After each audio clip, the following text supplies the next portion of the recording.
여러분 안녕하십니까? 가장 빠른 종합뉴스 뉴스큐 시작합니다. 네, 산불과 묻지마 범죄 등으로 사회적 불안감이 높은 요즘 난데없이 교량 일부가 무너져 내리면서 인명피해가 발생했습니다. 그런데 YTN 취재 결과 사고가 발생한 정자교는 지난해 정기안전점검 결과 양호 등급을 받은 것으로 확인되고 있습니다. 피해 상황 속보로 알아보고 전문가와 함께 사고 원인 파악해보겠습니다. 혜태에 이어 크라운까지 제거업체 크라운 혜태 소속 회사들의 매출 부풀리기 문제, YTN이 집중 보도하고 있습니다. 공교롭게도 매출 부풀리기가 주로 벌어진 시점이 그룹사의 상장과 겹쳐 의심을 받고 있습니다. 사회부 이준엽 기자가 취재한 내용 추리고 있습니다. 잠시 뒤 소개합니다. 네, 산불 막는 단비 정도를 기대한 건데 태풍급 돌풍까지 한여름 같은 호우가 내리고 있습니다. 수요일 뉴스큐 기상 상황부터 알아보죠. 전국에 비가 내리고 있는 가운데 제주도와 남부 해안을 중심으로 소형 태풍급 돌풍이 몰아치고 있습니다. 남부 일부 지역에는 시간당 30mm 안팎의 호우가 집중되고 있어 주의가 필요합니다. 취재 기자 연결해서 자세한 기상 상황 알아보겠습니다. 김민경 기자. 네, 김민경입니다. 네, 현재 특보가 내려진 곳 어디입니까? 네, 오늘 제주도와 남부 해안을 중심으로 봄비가 아닌 한여름 같은 호우가 쏟아졌는데요. 다행히 제주도와 남해안에 내려졌던 강풍 그리고 호우경보는 모두 해제됐습니다. 하지만 여전히 남부 일부 지역으로는 강풍과 호우주의보가 동시에 발령 중입니다. 해상에도 대부분 풍랑특보가 내려져 있습니다. 제주도 산간과 신안 가거도에는 초속 34m가 넘는 태풍급 돌풍이 기록됐습니다. 충남 태안과 울산에서도 초속 20m가 넘는 강풍이 관측됐습니다. 서울도 특보는 내려지지 않았지만 은평 등 일부 지역에서 초속 15m 안팎의 강한 돌풍이 불었습니다. 특히 지형의 영향을 많이 받는 경남 남해안과 지리산 부근에는 돌풍 벼락과 함께 여전히 시간당 10mm 안팎의 다소 많은 비가 내리고 있어 각별한 주의가 필요합니다. 네, 그런데 갑자기 왜 이렇게 강한 비바람이 집중된 거죠? 네, 서해상에서 발달한 저기압이 오늘 내륙으로 유입되면서 따뜻하고 습한 성질의 강한 남서풍이 남부지방 쪽으로 유입됐습니다.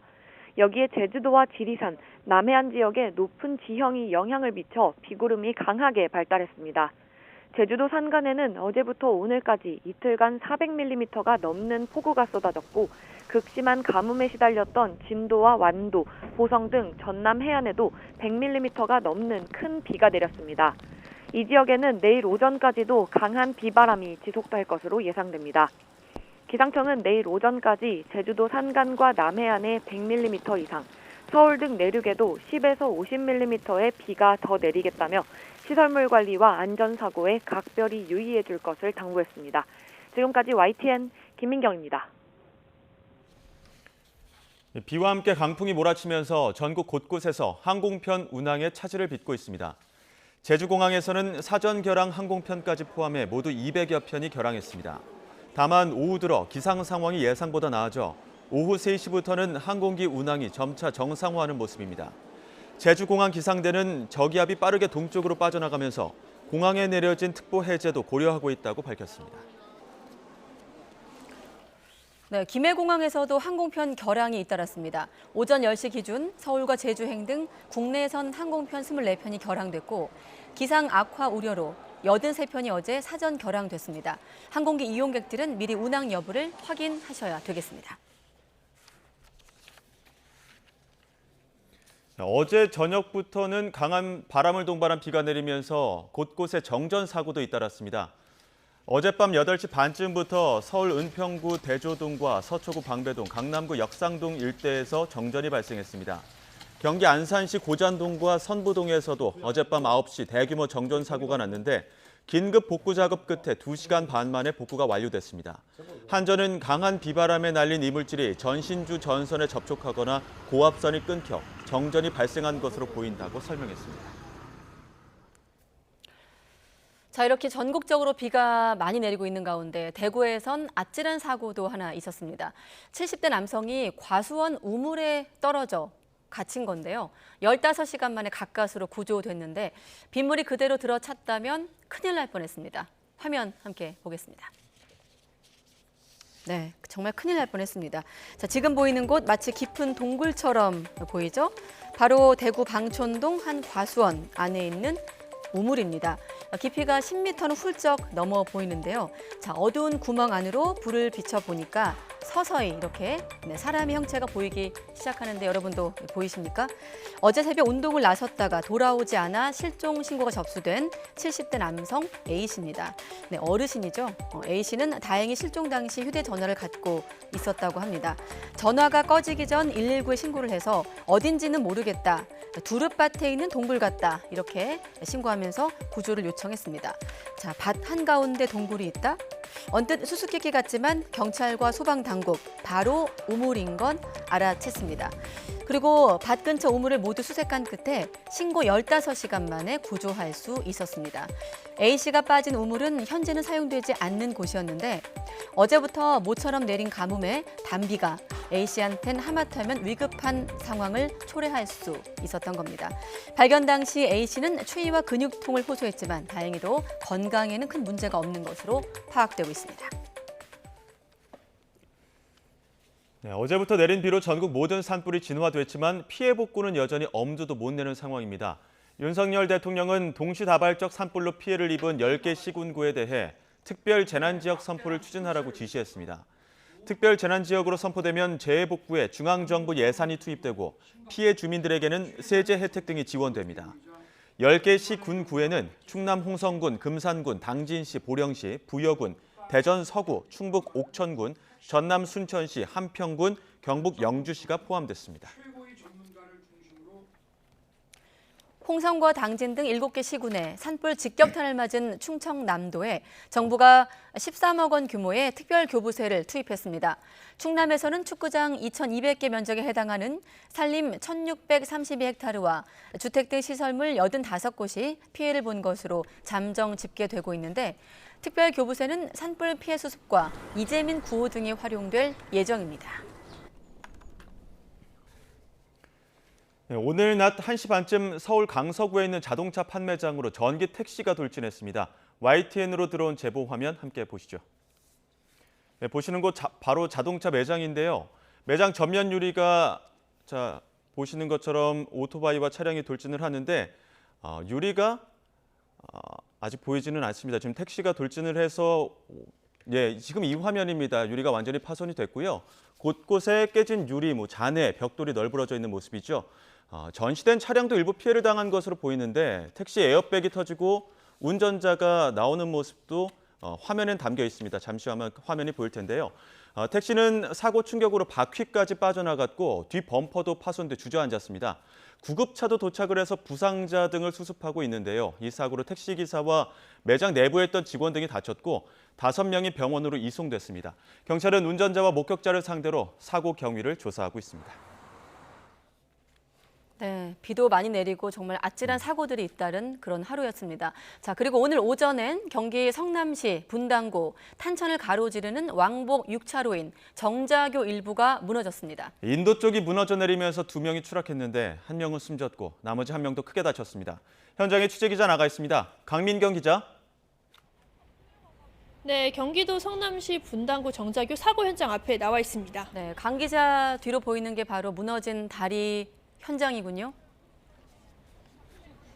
그렇습니다. 정오까지만 해도 아수라장이었던 이곳 현장은 현재는 어느 정도 수습을 마친 모습입니다. 소방과 지자체는 지금 제 뒤로 보이다시피 사고 현장을 파란색 방수천으로 덮는 데 주력하고 있습니다. 또 사고 후 복구 작업도 5시간 넘게 진행이 되면서 현재는 추가 붕괴 방지와 1차 수습은 어느 정도 마친 상황입니다. 오늘 아침 9시 40분쯤에 성남시 분당구에 있는 이 탄천을 가로지르는 다리의 인도 부분이 갑자기 일부가 주저앉는 사고가 발생했습니다. 이 사고로 인도를 걷던 40대 여성과 20대 남성이 탄천 보행로 쪽으로 떨어졌습니다. 이 중 40대 여성은 숨졌고 20대 남성은 중상을 입고 치료를 받고 있습니다. 붕괴 사고는 갑자기 발생했습니다. 소방에선 50m 정도 길이가 한꺼번에 무너져 내린 걸로 추정하고 있습니다. 사고가 난 다리 정자교는 탄천을 가로지르는 왕복 6차로의 교량으로 분당 신도시가 조성되던 1993년, 그러니까 30년 전에 만들어진 뒤에 지금까지 사용돼 왔습니다. 소방과 지자체는 우선 사고가 난 도보와 차로를 통제한 뒤 현장 수습에 주력하고 있습니다. 이후 자세한 사고 경위를 조사할 예정인데요. 다리 아래 수도관의 파손 가능성부터 차도와 도보 연결 부분의 철근 부시까지 다양한 가능성을 염두에 두고 살펴볼 방침입니다. 네, 그런데 이 정자교가 지난해 정기 안전 점검을 받았다고 하던데 그때는 아무런 문제가 없었던 겁니까? 그렇습니다. YTN이 사고 직후 이 정자교의 정기 안전 점검 진단 결과표를 확보를 했는데요. 근데 이 실시한 안전 점검 결과는 작년에 진행이 됐는데 여기에는 정자교의 안전 등급이 양호하다고 나와 있습니다. 당시 점검이 부실하게 이루어진 건 아닌지 논란이 예상되는 대목입니다. 분당구청은 지난해 8월 29일부터 11월 26일까지 외부 업체의 용역을 맡겨서 3개월 동안 정자교에 대한 정기 안전 점검을 진행했습니다. 결과표에는 구조물의 안정성에 위험을 초래할 만한 손상이나 중대 결함은 확인되지 않는다고 적혀 있습니다. 다만 슬래브에 균열이 있으니 관련 조치가 필요하고 다음 점검 때 손상 진행 여부를 확인하는 등 주의 관찰이 필요하다고만 적혀 있습니다. 정자교는 지난 2021년 정밀안전 점검 때도 보통인 C등급을 받았습니다. 사고 직후 YTN이 전문가들에게 문의했더니 차도와 인도 이음새 부분에 문제가 생겨서 이번 사고가 일어났을 수 있다는 지적이 많이 나왔는데요. 사고 원인이 무엇으로 밝혀지듯 정기 안전 점검으로 불의의 사고를 막지 못했다는 점만큼은 분명해 보입니다. 지금까지 경기도 성남시 분당구 정자교 사고 현장 앞에서 YTN 강민경입니다. 네, 사고 현장 정자교 붕괴 현장 앞에서 강민경 기자였고요. 자, 사고 원인은 무엇인지 또 추가 붕괴 위험은 없는지 이번엔 전문가와 대담으로 이어가겠습니다. 백승주 한국열린사이버대 소방방재안전학과 교수님 나오셨습니다. 네, 교수님 안녕하십니까? 네, 수고하십니다. 네, 다시 한번 전해드리면 성남시 분당구 위치한 정자교 보행로 일부가 무너져 내리는 사고가 발생했습니다. 여러분도 화면에서 확인하신 것처럼 엿가락처럼 휘어진 채로 무너져 내렸고 산책로로 전봇대, 이정표 같은 시설물도 떨어진 모습인데 마침 교수님께서 사고 현장 다녀오셨다고요? 네, 예. 그 다리가 무너진다는 일은 우리 국민들이 아주 가슴을 쓸어내리는 아픈 추억이 있지 않습니까? 네. 그래서 긴박한 사고에서 또 인터뷰 예막이 전에 전해지는 소식으로만 좀 부족함이 있어서 예. 한번 가서 봤습니다. 근데 조금 전에 그 직접 파견되신 기자분의 영상을 봐더라도 수습은 또 계속 진행되고 있는 것으로 보입니다. 예, 그 목격자 진술을 보게 되면은 네. 전봇대가 무너지면서 다리가 무너졌다 이런 진술들도 있긴 한데 그 네. 선후 과정은 조금 더 지켜봐야 되는 모습입니까? 당연히 이제 조사는 정밀하고 완벽하게 이루어져야 되니까 네. 시급성보다는 제대로 조사하는 게 중요하지 않겠습니까? 지금 보여지는 영상에서는 CCTV가 정전 때문에 끊어지기도 했는데 예. 블랙박스 제보 영상이나 이런 걸 참고해 볼 때 예. 위에서 봤을 때는 그 두 가지 지주가 서 있었는데요. 음. 신호등하고 그다음에 가로등 두 개가 서 있었는데 네. 이 바닥이 무너지면서 따라서 무너지는 양상을 보입니다. 예. 그렇기 때문에 또 이게 무너지는 게 다른 곳에서 힘을 수평으로 받아서 따라서 무너지는 경우가 있는데 네. 지금 영상이 이제 보시면 아시겠지만 다리 반대쪽 부분하고 그리고 이 도로 쪽 부분에서는 괜찮고 무너진 부분 가운데가 패이듯이 무너졌거든요. 예. 그래서 그 교량 자체의 어떤 하중, 지지력 문제로 무너지지 않았나. 일단 그렇게 볼 수 있을 것 같습니다. 아, 예. 그러니까 교량의 어떤 노후된 문제이건 집안이 약하든 문제이건 네. 교량의 문제로 보인다. 교량의 복합된 부수적인 그 복합된? 자체의 문제로 볼 수 혹시 있을 것 현장에서 같습니다. 저희가 지금 YTN에서도 네. 계속 사고 이후 현장을 주시하고 있는데 네. 혹시 교수님 눈안에 들어온 사고와 관련된 정황들이 혹시 있었던 거나 그런 건 없었습니까? 지금 현재는 예. 이제 그 접근 통제가 바로 앞에까지는 돼 있고 그 주변을 이렇게 보게 되면요. 예. 지금 정자역 밑에 이제 그 구름다리 그 정자역 신분당선 정자역에서 바로 반대편에서 건널 수 있는 구름다리가 있고 예. 그 끝부분으로 이제 그 정자교가 있는 거고요. 똑같은 형태로 지어진 금곡교가 반대쪽으로 한 800m 거리 아래쪽에 있습니다. 하류 네. 쪽에. 그러면 지금 현재 경찰 소방 통틀어서 정자교를 포함해서 네. 지금 보시면 저 교량이 있으면 탄천이 있잖아요. 예. 화면에서 예.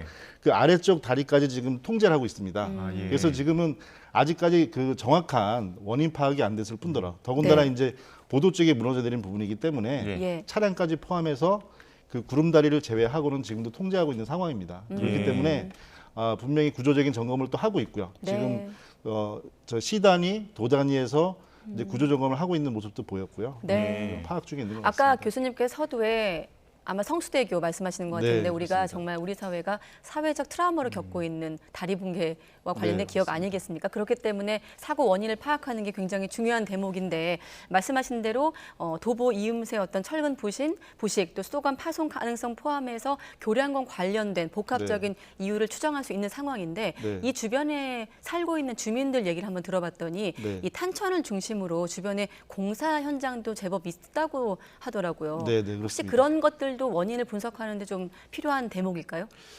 주변 집안이 붕괴된다는 예. 점에서는 천 주변에 빌딩을 짓거나 신축하는 공사들이 많이 있었는데 그런 네. 부분은 상당히 영향을 끼칠 수는 있습니다. 왜냐하면 하천면보다 옆에를 굴착을 하게 되면 예. 그 사이를 흙이 가로막고 있는 거기 때문에 수위에 저항이 생기니까 집안 붕괴가 생길 수 있거든요. 네. 그래서 그런 부분도 생각할 수 있는데 현재서는 예.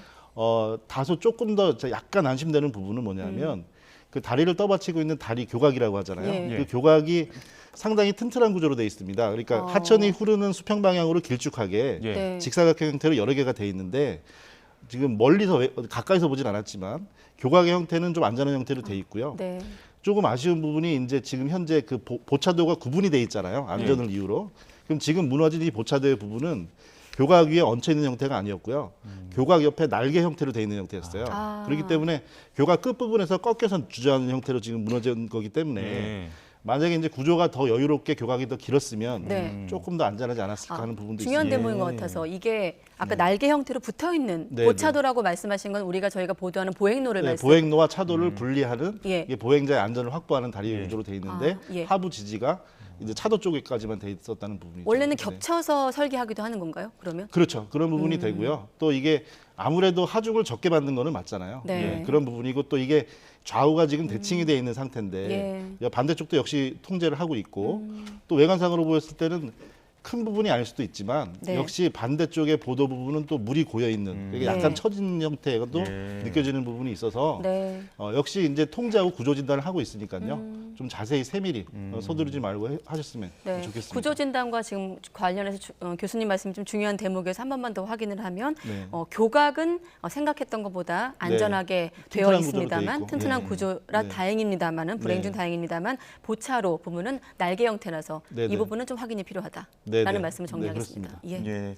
이 사고 전에 아무런 조짐이 없었다고는 하는데 네. 뭐 CCTV 확인도 해봐야겠습니다만 교수님 보시기에는 이러한 사고가 나기 전에 어떤 조짐들이 있지 않겠습니까? 전문가 네, 입장에서 네, 봤을 때 네, 네, 어떻습니까? 이게 사실은 이런 거를 정확히 조사하는데 추론이라는 거는 위험성이 있습니다. 예. 근데 예. 여러 관심에 대한 어떤 정보 제공 차원에서 말씀을 드리면 예. 예. 지금 무너지는 상황에서는 그 영상이나 현장 사진으로 봐서는 상부에서의 요인은 아닌 것은 맞는 것 같습니다. 어떤 예. 충격이 있었다든지 그런 부분은 아닌 것 같고요. 예. 그리고 그 매년마다 그 기록되는 영상을 분석을 보면 네. 그 16년과 18년 사이에 그 보도와 차도를 다시 그러니까 가이드레일을 이중으로 설치하는 거죠. 보행자의 안전을 보호하기 위해서. 예. 추가 공사 시작이 됐기 때문에 어떤 차량이 올라가서 하중을 받았다든지 그런 일은 없었을 것입니다. 예. 그렇게 보면은 하부에 지금 전성관 무너진 영상을 보면 플라스틱 전성관 그리고 무너진 당시에 물이 많이 흐르는 영상이 보이거든요. 예. 그래서 수도관 파열이나 아니면은 이음새 부분 그러니까 네. 보도와 차도의 이음새 부분의 균열에서 그게 더 점진적으로 발전되지 않았나 한번 예. 보는 것이 나름 합당할 수도 있을 것 같습니다. 네, 정자교 일부 붕괴 사고 관련해서 한 명이 사망하고 한 명이 중상을 입은 상황에서 마침 현장을 다녀온 백승주 교수님과 함께 이번 사고 원인을 좀 파악하고 있는데, 자, 우리가 사전 조짐, 사전 징후 지금 이런 얘기를 하고 있거든요. 근데 마침 이런 것들을 확인하는 과정이 좀 중요한 상황에서 YTN이 정기 안전 점검 결과표를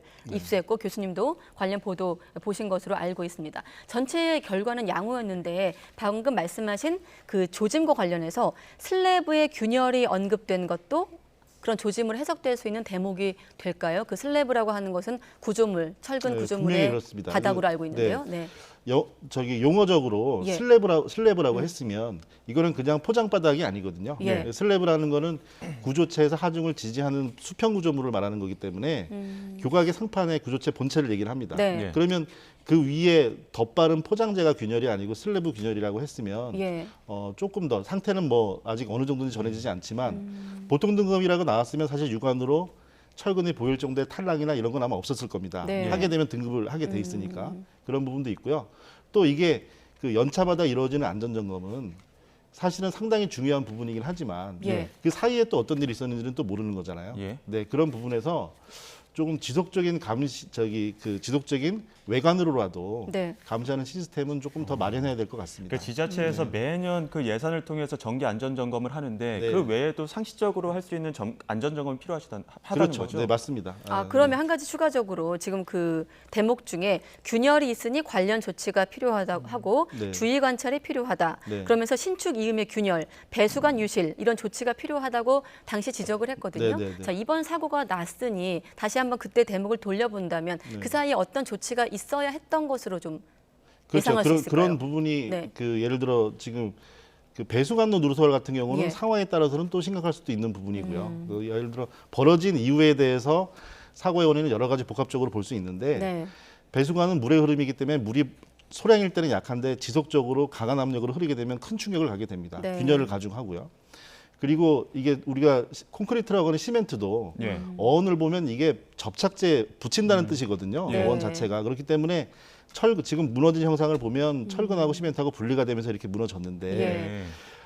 애초에 큰 하중을 받지 않으니까 지속되었을 때 네. 과연 공사 때부터도 이게 충분히 어떤 그 접착력을 가지고 있었는지 네. 그리고 그 말씀하신 대로 양호로 C등급은 나왔지만 보통은 나왔지만 조치가 필요했을 때 어떤 조치를 갔을지는 분명히 살펴볼 필요가 있을 것 같습니다. 그래서 예. 이 하나를 자세히 분석함으로써 똑같은 비슷한 형태의 전국의 많은 구조물들을 조금 더 세밀히 분석할 수 있는 그런 계기를 만들어야 될 것 같습니다. 지금 여러 가지 원인들을 복합적으로 좀 확인이 돼야 될 것 같은데 네. 지금 원인 중에 하나가 그 다리 아래 수도관 파손 가능성도 지금 검토하고 있는 것 같거든요. 네. 그것도 선후 관계는 어느 정도 좀 검토가 필요한 부분인데 어떻습니까? 맞습니다. 이게 그 균열이 생겨서 붕괴가 되면 이 깨끗하게 생긴 절단면은 지금 현재 균열로 붕괴가 된 거고 지속된 균열은 아무래도 이게 녹도 쓸고 분리막이 보이기 때문에 네. 사후에도 조사가 될 수 있는 거거든요. 그리고 수도관이 매립된 수도관이 파열되는 부분에서는 그 공용에 설치된 상수도관은 관경을 불문하고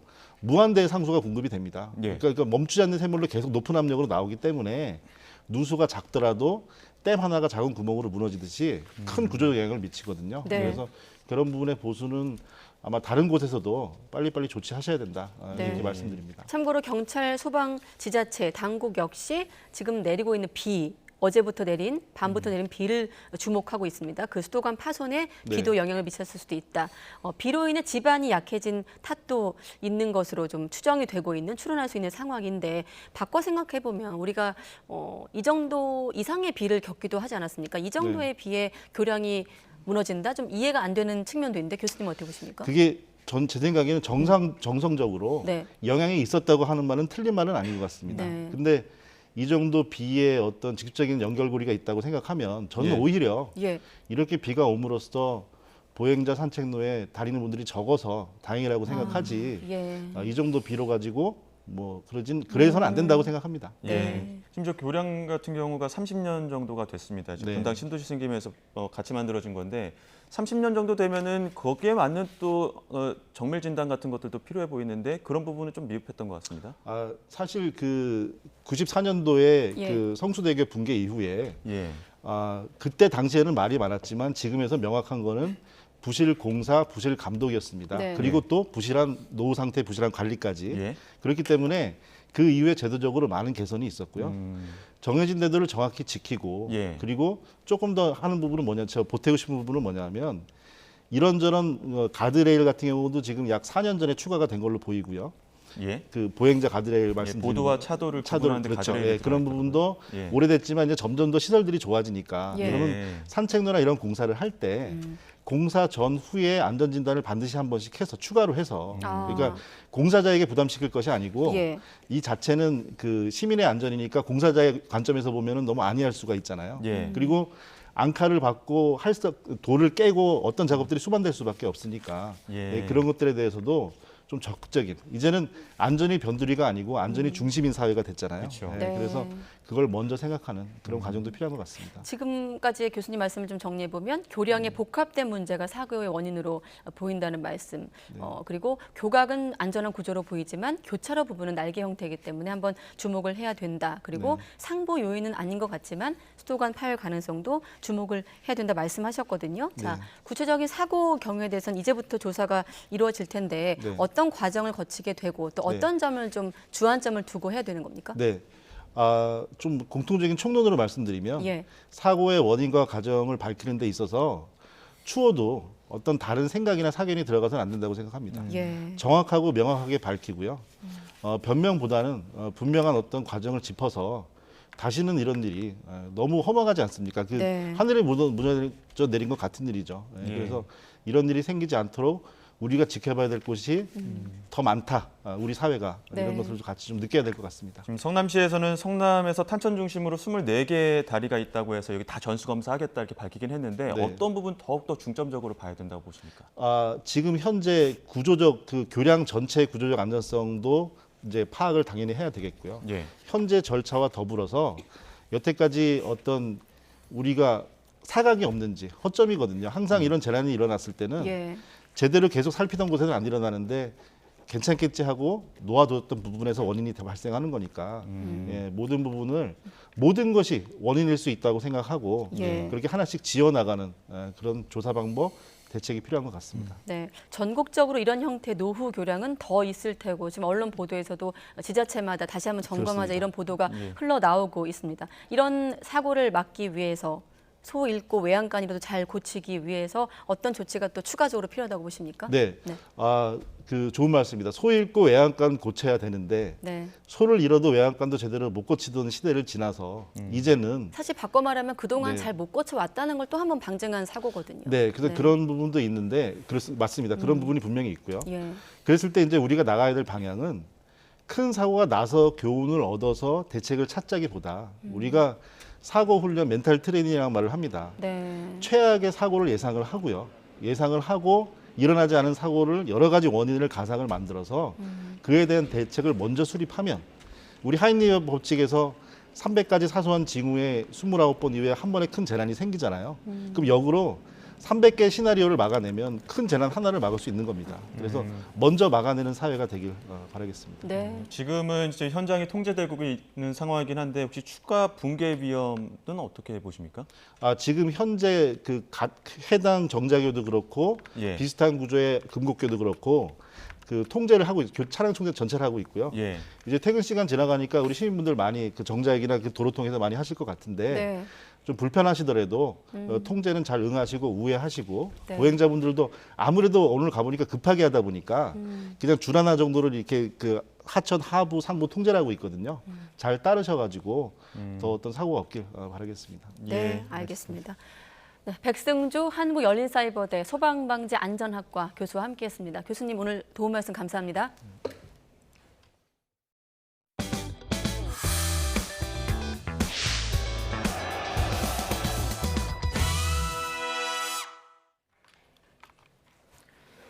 네, 윤석열 대통령이 취임 이후 처음으로 재의 요구권, 이른바 거부권을 행사한 양국관리법 개정안이 다시 국회로 이송됐습니다. 국민의힘은 정부의 의무 매입 조항이 있는 이번 개정안을 폐기해야 한다는 입장이지만 민주당은 오늘 13일 본회의에서 재투표에 붙이겠다고 맞서고 있습니다. 국회로 바로 가보겠습니다. 엄윤주 기자. 네, 국회입니다. 네, 대통령이 사실상 거부권을 행사한 양국관리법 다시 국회로 되돌아온 거죠? 네, 헌법에 따라 대통령이 제2요구권을 행사한 법은 다시 국회에서 재의결 절차를 밟아야 합니다. 법안 재의결의 경우 재적의원 과반 출석에 출석의원 3분의 2 이상 찬성을 요건으로 하는데요. 지금의 국회 상황을 보면 재적의원 299명 가운데 여당 의원이 3분의 1을 넘기 때문에 개정안은 사실상 폐기 수순에 들어갈 거라는 관측이 많습니다. 이 때문에 재의결을 거쳐 통과할 것이다, 폐기할 것이다, 여야 신경전도 치열했는데 들어보겠습니다. 민주당은 4월 국회 첫 본회의가 열릴 13일 양국관리법 개정안 재투표가 이루어질 수 있도록 요구하겠습니다. 국민의힘 농해수위와 농촌지역구 의원님들 정령 동의하십니까? 재결은 사실은 말씀하신 대로 쉽지 않을 것이고요. 예. 의석수를 보면 그것이 의무 매입 조항이 포함된 아니면 그와 같은 내용의 의무 조항이 포함된 법안이라면 그 대체 입법도 받아들이기는 어려울 것입니다. 양측의 신경전은 오늘 진행되는 사회교육 분야 대정부 질문에서도 계속됐습니다. 특히 민주당은 한동훈 법무부 장관에게 국가수사본부장에서 낙마한 정순신 변호사에 대한 인사검증 부실을 캐물으며 설전이 오가기도 했고요.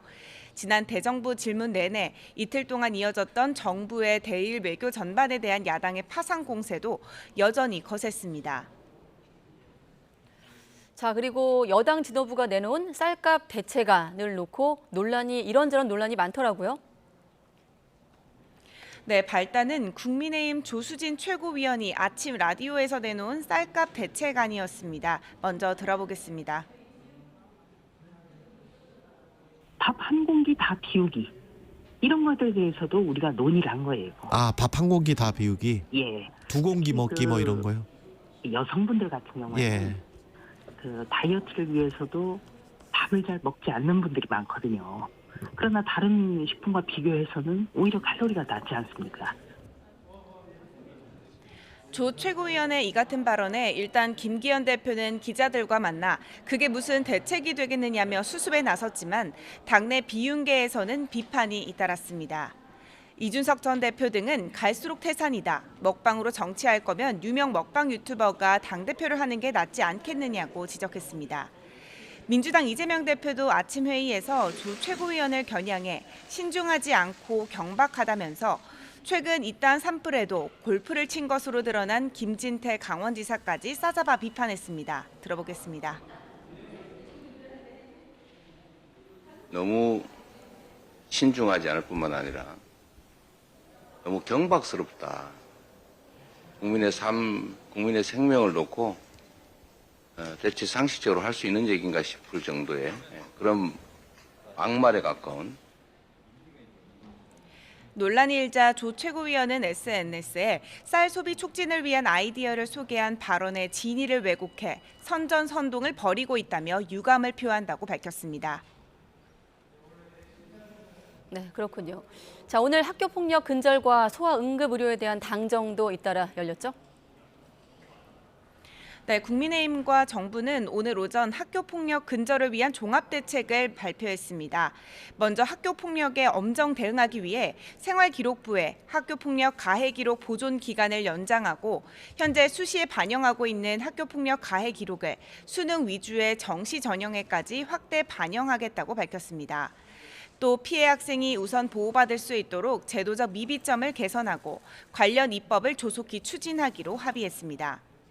잇따라 이어진 당정협의회에서 당정은 소아과와 응급실 부족 문제를 논의하고 중증 응급의료센터를 전국 어디에서나 1시간 안에 접근할 수 있도록 현행 40개에서 60개로 확충하겠다고 발표했습니다.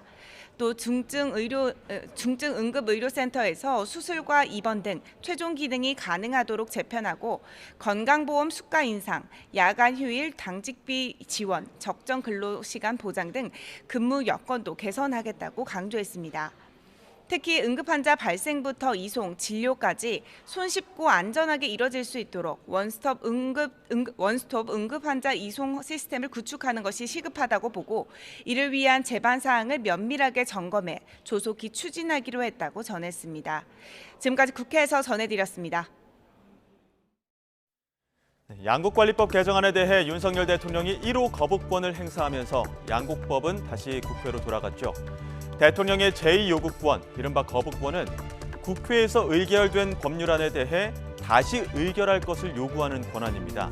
정부와 국회 사이 의견이 대립할 때 사용할 수 있는 대통령의 가장 강력한 수단으로 민주화 이후 지금까지 총 16차례 거부권 행사가 있었습니다. 주로 여소야대 국면이었을 때 횟수가 많았는데요. 노태우 전 대통령 당시 7건으로 가장 많았고 노무현 정부에도 6건에 달했습니다. 하지만 집권 여당이 국회 과반 의석수를 차지했을 때에도 대통령의 거부권 행사가 있었습니다. 2013년 이명박 전 대통령은 택시를 대중교통으로 인정하는 내용의 택시법을 국회로 되돌려 보냈는데요. 당시 이 전 대통령 임기가 한 달 남은 데다 박근혜 당선인을 중심으로 친박계가 여당을 장악하고 있는 상황이었습니다. 박근혜 전 대통령이 집권한 후에도 거부권을 행사한 적이 있습니다. 2015년 박 전 대통령은 국회가 정부 시행령에 대해 수정 요청을 할 수 있도록 한 국회법 개정안에 거부권을 행사했는데요.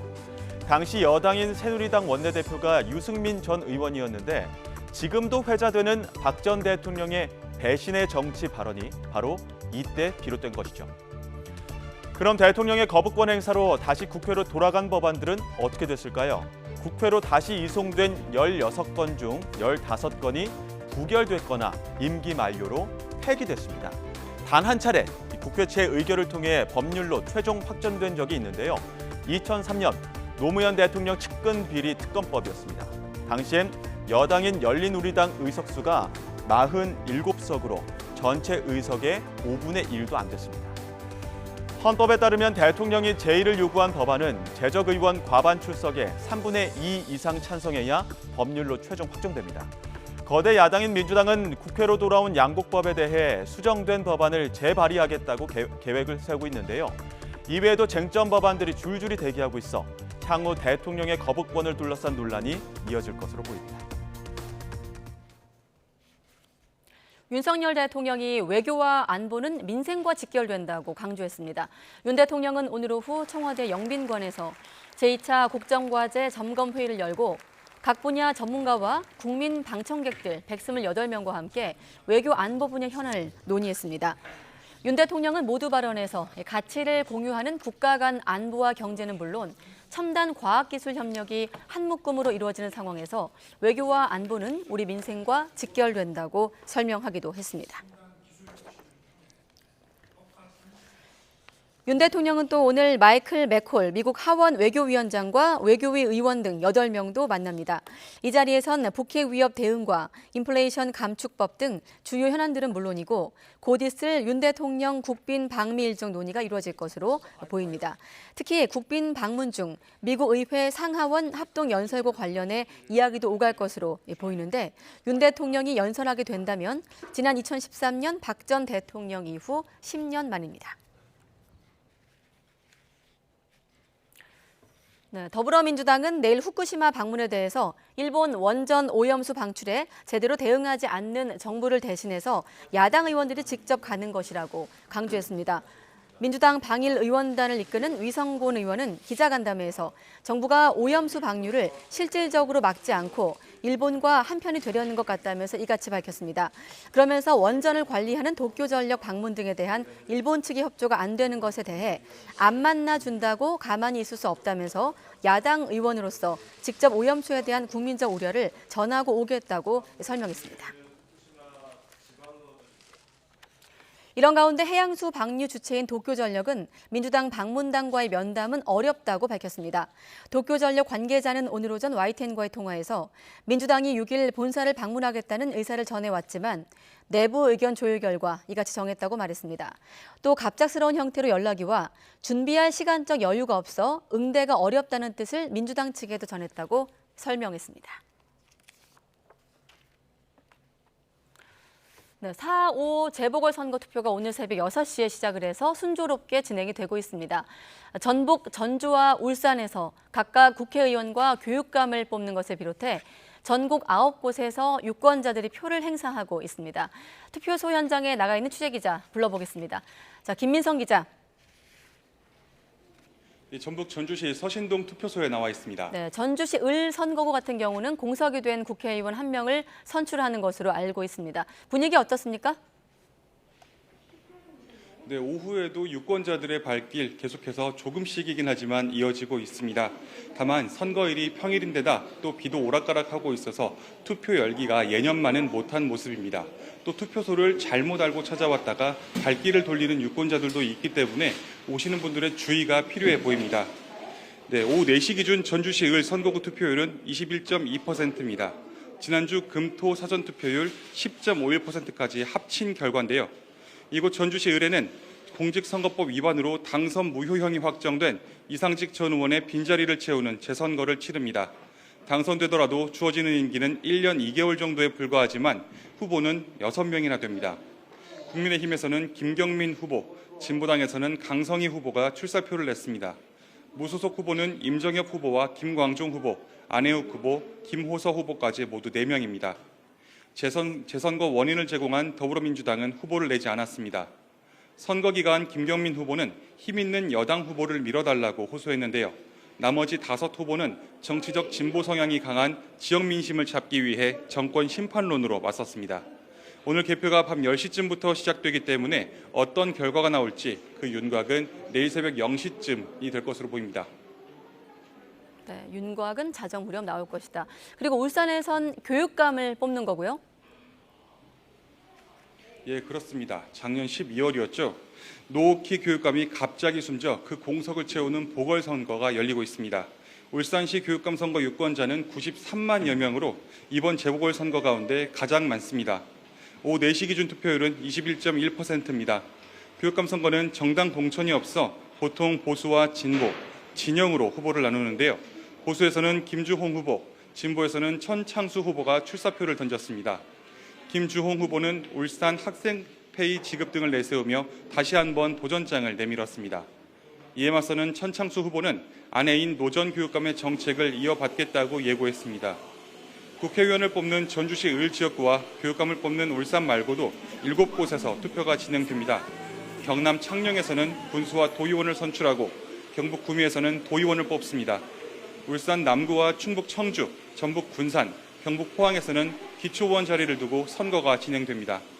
규모가 크지 않아서인지 이번 재보궐선거를 향한 유권자들의 관심은 그리 높지 않아 보입니다. 전국 평균 사전투표율이 11.01%에 그쳤는데요. 여기에 전국 대부분 지역에 비까지 내려 투표율이 낮을 거라는 우려가 큽니다. 투표율이 낮으면 민심이 정치에 제대로 반영되기 힘들 수 있습니다. 오늘 재보궐선거 투표 시간은 일반 유권자는 저녁 8시까지입니다. 코로나19 확진 유권자 투표는 저녁 8시 반부터 1시간 동안 진행됩니다. 신분증 챙기셔서 시간 안에 꼭 한 표 행사하시는 게 좋겠습니다. 지금까지 전주시 서신동 투표소에서 YTN 김민성입니다. 강남 납치 살인 사건을 수사하고 있는 경찰이 이번 사건의 배우라고 의심받는 코인업계 관계자 유모 씨를 체포했습니다. 이런 가운데 이미 구속된 주범 이모 씨 등 피의자 3명에 대한 신상 공개 여부도 곧 결정됩니다. 취재기자 연결해 자세한 내용 알아보겠습니다. 안동준 기자. 네, 사회 일부입니다. 네, 추가로 붙잡힌 유모 씨가 누군지 설명해 주시죠. 네, 경찰이 오늘 체포한 유모 씨는 이번 납치 살인 사건의 피해자와 함께 과거 피코인을 홍보하며 투자자들을 끌어모았던 인물입니다. 경찰은 오늘 오후 3시쯤 경기 용인시 죽전동에서 유모 씨를 붙잡았습니다. 체포 영장에는 강도 살인교사 혐의가 적시됐습니다. 즉 경찰은 유 씨가 주범 이모 씨에게 피해자를 납치하고 살해하라고 지시했다고 의심하고 있는 겁니다. 앞서 피코인은 지난 2020년 상장됐지만 한 달 만에 1,000원대까지 떨어졌는데요. 이후 A씨와 U씨 부부는 서로에게 책임을 떠넘기며 갈등을 빚어왔습니다. A씨는 살해되기 전까지 피코인에 투자했다가 손해를 본 피해자들을 모아 단체 소송을 준비하고 있었습니다. 유가족들은 이 사실을 알게 된 U씨 부부가 앙심을 품고 범행을 계획한 거라며 이들이 사건의 배후라고 주장하고 있습니다. 그러나 U씨 부부 측은 사실이 아니라며 이 사건과 전혀 관련이 없다는 입장입니다. 앞서 공범들에게서 주범 E씨가 다른 공범으로부터 4천만 원을 받았다고 들었다는 진술을 확보한 경찰은 U씨 부부가 이번 사건과 실제로 관련이 있는지 규명하는 데 주력하고 있습니다. 부부가 함께 사업을 한 것으로 알려진 만큼 U씨 아내인 황모 씨도 경찰 수사 대상에 오를 가능성이 큽니다. 납치 살해 사건이 일어난 지난달 29일과 30일 사이 황 씨가 주범 이모 씨를 만난 사실도 확인됐는데 황 씨 측은 당시 사건에 대해 전혀 모르는 상태였다고 해명했습니다. 네, 오늘 신상공개위원회도 열리는데 공개가 결정되면 어떤 정보들이 공개되는 겁니까? 네, 이름과 나이 그리고 얼굴이 공개됩니다. 경찰은 신상공개위원회가 오늘 열린다는 사실 말고 개최 시간과 장소 모두 비공개하기로 했는데요. 서울경찰청은 심사의 공정성과 독립성을 기하기 위한 거라고 설명했습니다. 신상공개 검토 대상은 이번 강남 납치 살인 사건의 주범으로 알려진 이모 씨와 공범 연모 씨 그리고 황모 씨입니다. 이들은 지난달 29일 서울 역삼동에서 40대 여성 A 씨를 납치하고 살해한 혐의로 이미 구속돼 있습니다. 신상공개위원회는 경찰관과 변호사, 의사 등 7명으로 구성되는데요. 범행 수법이 얼마나 잔혹한지와 증거가 충분한지, 공공의 이익을 위해 필요한지 등을 검토해 공개 여부를 결정합니다. 경찰은 아직 이번 사건의 전무가 충분히 드러나지 않은 만큼 이들의 신상이 밝혀지면 관련 제보가 이어져 수사에 도움이 될 것으로 기대하고 있습니다. 지금까지 사회 일부에서 YTN 안동준입니다. 서울 대치동 학원가에서 학생들에게 마약 성분이 담긴 음료를 무작위로 나눠주고 학부모를 협박까지 한 일당 가운데 일부가 경찰에 붙잡혔습니다. 가장 먼저 붙잡힌 여성은 경찰 조사에서 아르바이트를 구하는 글을 보고 지원했을 뿐 마약이 든 줄 몰랐다고 진술했습니다. 취재기자 연결합니다. 송재인 기자. 네, 사회부입니다. 네, 현재 경찰 수사 상황 전해주시죠. 네, 우선 경찰은 오늘 잇따라 잡은 40대 여성과 남성 2명을 상대로 범행 동기를 집중적으로 추궁하고 있습니다. 앞서 오늘 새벽 1시 반쯤 경찰은 40대 여성 A씨를 서울 동대문 자택 근처에서 붙잡았습니다. 이 소식이 언론을 통해 알려지면서 오전 10시쯤 또 다른 피의자 40대 남성이 직접 경찰서로 찾아와 범행을 자백했습니다. 이들은 그제 오후 남은 용의자 2명과 함께 2명씩 2개조로 나뉘어서 서울 대치역과 강남구청역에서 범행을 벌였습니다. 학원가를 오가는 고등학생들을 상대로 기억력과 집중력 강화에 좋은 음료를 시음하는 행사라며 속였는데요. 이들이 건넨 병에는 내가 ADHD라는 글자와 함께 유명 제약회사의 이름이 적혀 있었지만 경찰이 간이 시약 검사를 한 결과 필로폰 양성 반응이 나왔습니다. 이들은 음료를 마신 고등학생들에게 구매 의사를 확인하기 위해 필요하다는 핑계를 대며 부모 연락처를 받아냈는데요. 이후 부모에게 연락해 돈을 주지 않으면 자녀의 마약 복용 사실을 신고하겠다고 협박한 것으로 조사됐습니다. 이에 대해 가장 먼저 경찰에 붙잡힌 여성 A씨는 아르바이트를 구하는 온라인 글을 보고 지원한 것일 뿐 마약 성분이 들어있는 줄은 몰랐다는 취지로 경찰에 진술한 것으로 파악됐습니다. A씨 주장이 사실이라면 미리 마약 성분이 든 음료를 제조하는 등 범행 전반을 계획한 배후가 있을 가능성도 제기됩니다. 경찰은 A씨 주장 진위를 파악하면서 남은 용의자 2명을 계속 쫓고 있습니다. 지금까지 사회 일부에서 YTN 송재인입니다. 만취 상태로 운전하다가 사고를 낸 혐의로 재판에 넘겨진 배우 김세론 씨가 1심에서 벌금형을 선고받았습니다. 서울중앙지방법원은 오늘 음주운전 혐의로 기소된 김 씨에게 벌금 2천만 원을 선고했습니다. 재판부는 당시 김 씨의 혈중 알코올 농도가 매우 높았고 주행거리도 짧지 않았다면서도 김 씨가 잘못을 인정하고 있고 초범인 점 등을 고려했다고 양형 이유를 설명했습니다. 김 씨는 선고 직후 취재진 거 맞나 피해자들에게 보상을 모두 마쳤고 다시는 이런 일이 없도록 하겠다며 죄송하다고 말했습니다. 다만 음주운전 자체는 잘못이지만 사실이 아닌 보도가 많이 나왔다며 생활고 논란은 자신이 호소한 것이 아니고 아르바이트를 하는 것도 사실이 아니라고 말했는데요. 직접 들어보시죠. 피해 보상 다 마쳤고요. 네. 그 생활고 호소하신 게 거짓이라는 논란도 있었는데 어떤 입장이세요? 생활고를 제가 호소한 거는 아니고요. 그냥 아르바이트 하고 있는 것도 사실이고 위약금이 센 것도 사실입니다. 네, 선거 앞두고 한 말씀 다시 부탁드립니다. 다시는 이런 일 없도록 하겠습니다. 죄송합니다. 방금 언급하신 사실이 아닌 것들에 대해서는 어떤 걸 말씀하시는 걸까요? 하나하나 짚고 가기엔 너무 많은 것들이어서 어떻게 말씀드려야 될지 잘 모르겠습니다. 네, 어제 오전 8시쯤 서울 도심 한복판인 장충동 노상에서 50대 노숙인이 퇴마의식을 치른다며 불을 지르려다 경찰에 붙잡혔습니다. 담배꽁초를 모아 불을 붙이려고 한 혐의로 신고를 받고 출동한 경찰에 바로 체포됐습니다. 경찰은 A씨가 정신질환을 앓고 있다고 판단하고 의료기관에 입원시켰습니다. 오늘 새벽 0시 10분쯤 충남 서산에서 40대 남성이 흉기를 들고 다니며 연쇄 강도 행각을 벌이다 경찰에 붙잡혔습니다. 피의자는 서산시 동문동의 한 치킨집에서 업주를 위협해 29만 원을 빼앗고 근처 마사지 가게와 도로에서 2차례 더 범행을 시도했지만 미수에 그쳤습니다. 경찰은 특수강도 혐의로 이 남성을 긴급 체포했고 조사 뒤 구속영장을 신청할 방침입니다.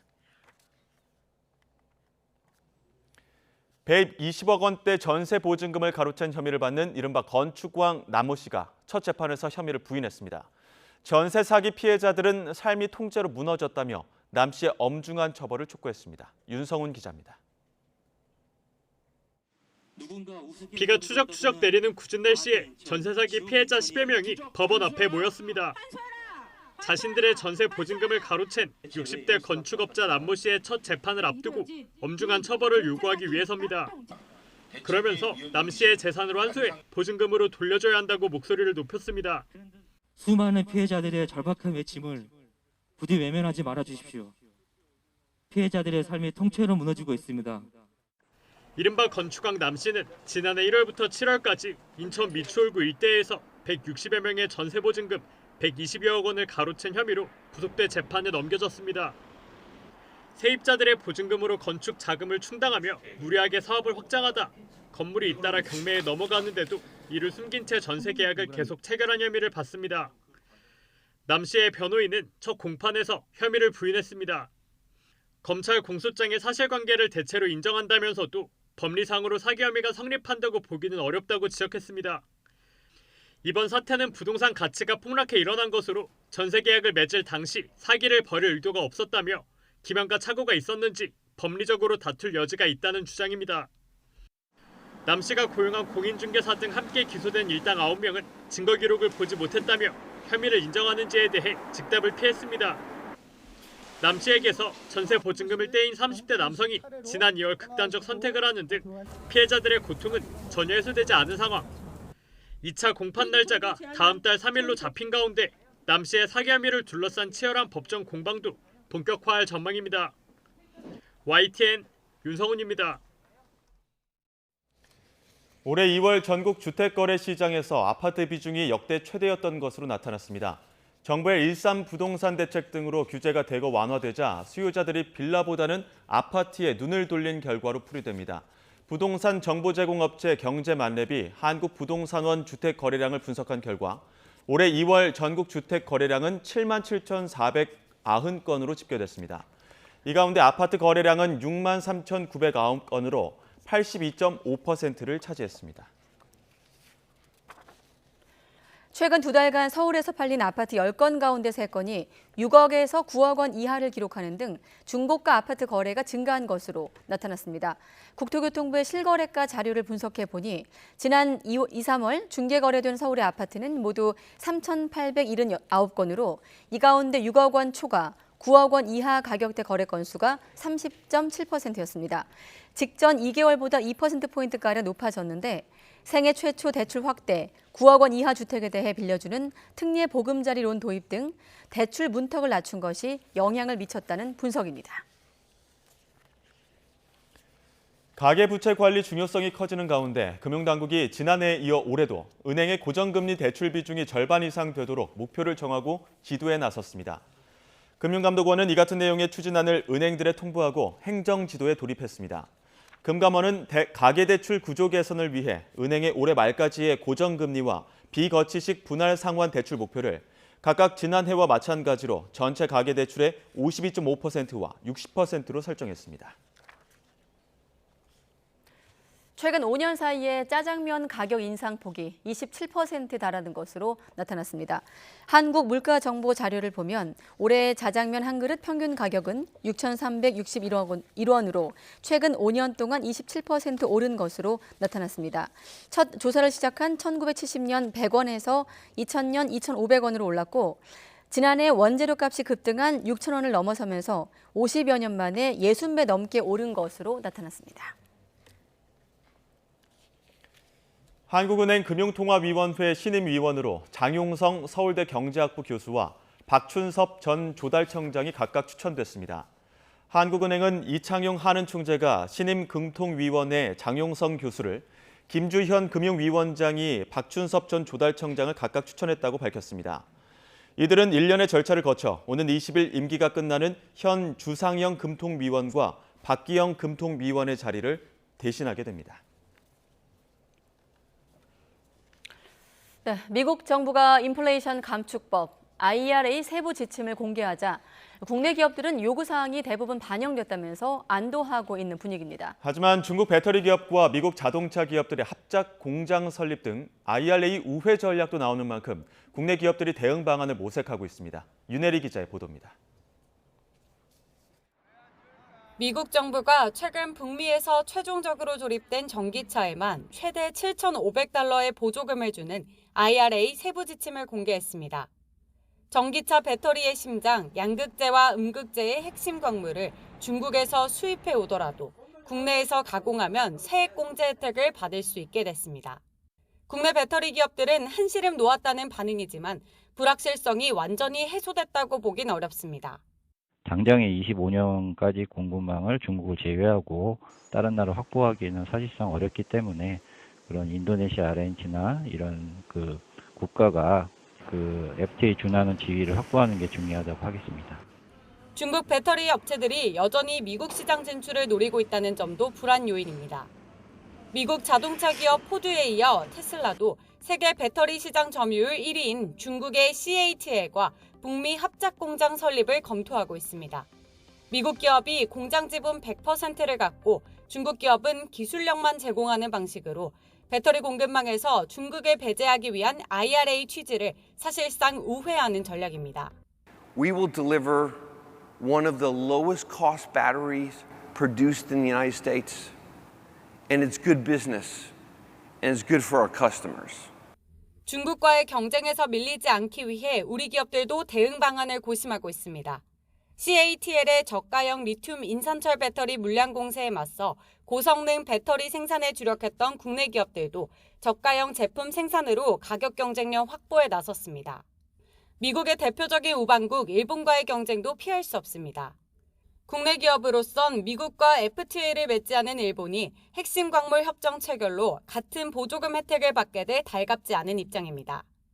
국내 기업 3사는 북미 시장에서 일본의 파나소닉 독과점 체제를 깨기 위해 현지 공장 증설에 공격적인 투자를 이어가고 있습니다. 앞으로 경쟁은 더욱 치열해질 걸로 예상이 되고 있기 때문에 조금 더 허리끈을 조이고 또 경쟁을 확대해 나가는 그런 계기로 삼았으면 좋겠습니다. 북미 시장에서 배터리 패권을 차지하기 위한 경쟁은 더 치열해질 것으로 보입니다. YTN 윤혜리입니다.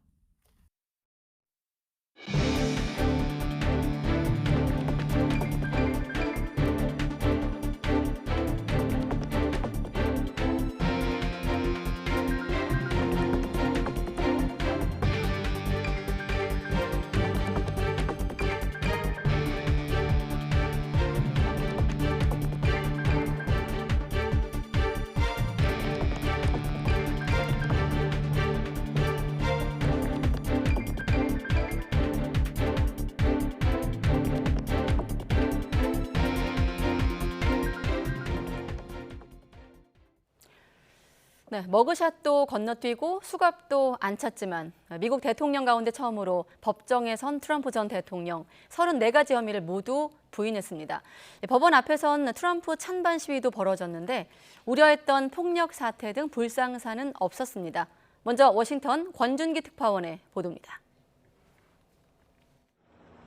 지지자들을 향해 손을 흔든 뒤 법원으로 들어가는 트럼프 전 대통령. 전직 대통령 예우 차원에서 머그샷 촬영과 수갑 착용은 생략됐고 법정안 촬영도 허용되지 않았습니다. 검찰이 제기한 혐의는 모두 34가지. 특히 이른바 성추문 입막음 의혹은 2건이 추가됐습니다. 기존에 알려진 성인 배우 스토미 데니얼스 사건뿐 아니라 성인 잡지 모델 캐런 맥두걸과의 성추문 입막음 사건이 포함됐습니다. 언론사를 통해 맥두걸로부터 독점 보도권을 15만 달러에 산 뒤 보도하지 않고 그냥 덮어버린 사건입니다.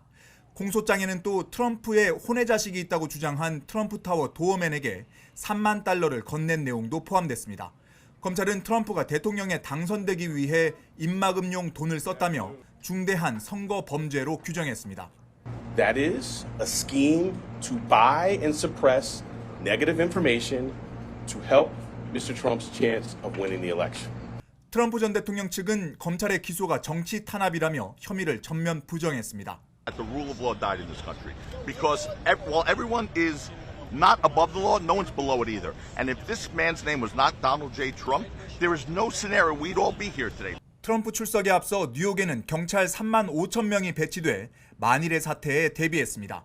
법원 앞에서 트럼프 찬반 시위가 벌어졌지만 우려했던 폭력 사태는 발생하지 않았습니다. I come out every day for Donald Trump, but today is a little bit special. It says Trump or death, and that doesn't necessarily mean my death. To promote Trump's new name, felony. That's what we named him here in the street. It's about time that he's facing some sort of justice. 법원은 오는 12월 검찰과 변호인을 다시 불러 의견을 듣기로 했습니다. 이에 따라 실제 재판은 내년에야 가능할 것으로 보입니다. 바이든 대통령과 백악관은 트럼프 전 대통령 법원 출석과 관련해 할 말이 없다며 최대한 거리를 뒀습니다. 워싱턴에서 YTN 권윤기입니다.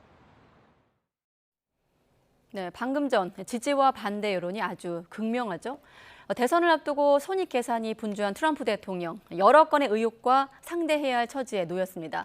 트럼프 전 대통령은 자신의 기소가 본 적이 없는 규모의 엄청난 선거 개입이라며 맹비난하고 있습니다. 이어서 류재복 기자입니다. 지지자들의 환호와 함께 등장한 트럼프 전 대통령. 자신의 기소가 여태껏 본 적 없는 규모의 엄청난 선거 개입이라고 주장했습니다. 대통령 선거 출마와 당선을 막기 위한 정치적 수사란 것입니다. 자신을 기소한 검사와 담당 판사 모두를 싸잡아 비난했습니다. And I never thought anything like this could happen in America. I never thought it could happen. The only crime that I have committed is to fearlessly defend our nation from those who seek to destroy it. 법정에서 혐의를 모두 부인했지만 트럼프 전 대통령이 넘어야 할 산은 매우 높습니다. 3건의 성추문 입막음 사건의 당사자들이 진실 규명을 요구할 뿐 아니라 중간에서 일을 처리했던 변호사와 지인 등도 등을 돌렸기 때문입니다. Uphold our solemn responsibility to ensure that everyone stands equal before the law. No amount of money and no amount of power changes that enduring American principle. 성추문 말고도 트럼프가 기소될 가능성이 있는 혐의는 여럿입니다. 지난 대선 때 조지아주 선거 결과에 개입했다는 의혹이 대표적입니다. 이 사건은 지난해 5월 구성된 특별 대배심이 비공개 수사 보고서까지 낸 상태입니다. 지난 2021년 지지자들의 의회 난입 사태의 배후 조종 의혹과 마로라고 자택에서 발견된 비밀 문서도 폭탄입니다. And so I think in some ways, once you break that taboo or that ceiling, it does open the door for others to come forward. And I think 기소에도 불구하고 트럼프 전 대통령은 공화당 대선 후보 여론조사에서 월등하게 앞서 나가고 있습니다. 하지만 본물 터진 의혹의 벽을 완전히 뛰어넘을 수 있을지 의문 부호는 더욱 커지고 있습니다. YTN 유재복입니다. 네, 과거 냉전 시대에 군사적 중립국을 자처했던 핀란드가 북대서양 조약기구 나토의 31번째 가입국이 됐습니다. 핀란드는 미국의 핵 공유를 근간으로 하는 나토의 집단 방위 체제로 안전을 보장받게 되고 창설 74주년을 맞게 된 나토는 러시아와 맞댄 국경의 길이가 2배로 늘어났습니다. 김진호 기자의 보도입니다. 페카 하비스토 핀란드 외무장관이 핀란드가 나토 설립 조약에 동의한다는 내용의 공식 가입 문서를 토니 블링컨 미 국무장관에게 전달합니다. 이는 새로 합류하는 회원국이 나토 조약 가입서 수탁국인 미국에 가입서를 기탁하도록 한 가입 규정의 마지막 절차입니다. 이로써 핀란드는 31번째 회원국으로 이름을 올렸고 나토 본부에는 핀란드 국기가 개양됐습니다. Finland has today become the 31st member of NATO. The era of military non-alignment in our history has come to an end. Finland will get an ironclad security guarantee. Article 5, our collective defense clause, one for all for one, will now from today apply for Finland. 러시아와 1340km에 달하는 긴 국경을 맞댄 핀란드는 그간 자체적인 군사력 증강에 힘써왔습니다. 이에 따라 군사 준비 태세가 다른 유럽 국가와 비교해도 이미 잘 갖춰져 있어 나토 입장에서도 큰 자산을 확보하게 됐다고 전문가들은 평가하고 있습니다. 조 바이든 미국 대통령은 성명을 통해 핀란드의 나토 가입을 축하하고 스웨덴의 나토 가입도 되도록 빨리 축하할 수 있기를 기대한다고 말했습니다. 나토 동진 저지를 우크라이나 침공 명분으로 내세웠던 러시아 입장에서는 핀란드의 나토 합류로 나토와 맞댄 국경 길이가 기존보다 2배로 늘어나는 정반대 결과를 맞게 됐습니다. 러시아는 핀란드의 나토 합류에 군사적으로 대응하겠다고 경고했습니다.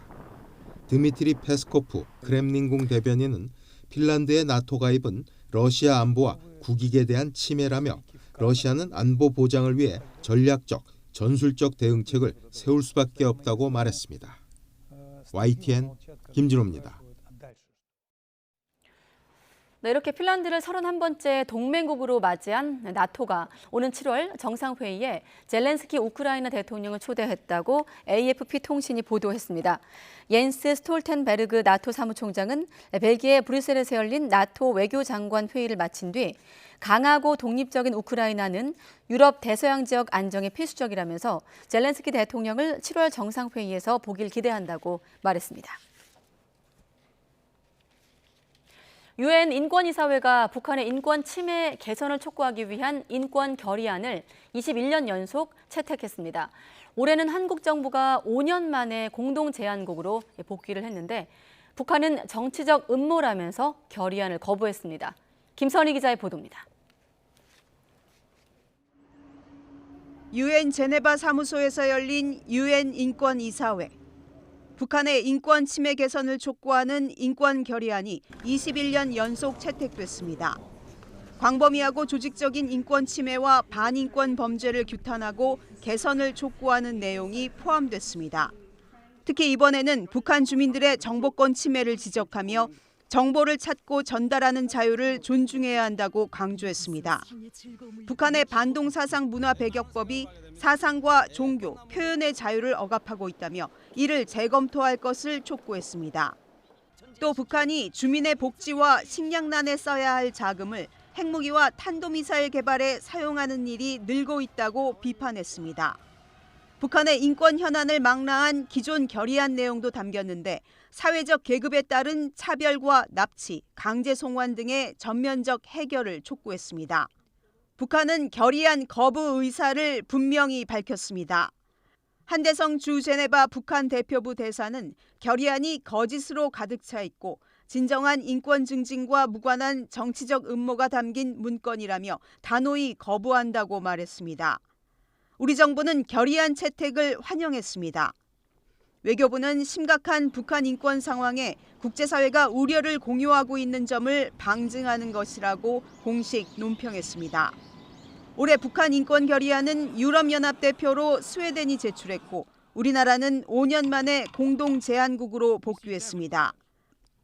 우리나라는 남북관계의 특수성 등을 들어 2019년부터 지난해까지 4년 연속 인권이사회의 북한 인권결의안 공동 제안국에서 빠졌었습니다.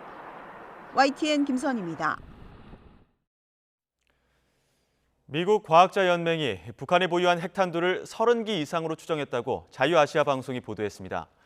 미국 과학자연맹은 지난달 세계 핵 군사력 지휘 지수를 갱신해 발표하면서 북한의 핵탄두 추정치를 30기 이상으로 변경했다고 방송은 전했습니다.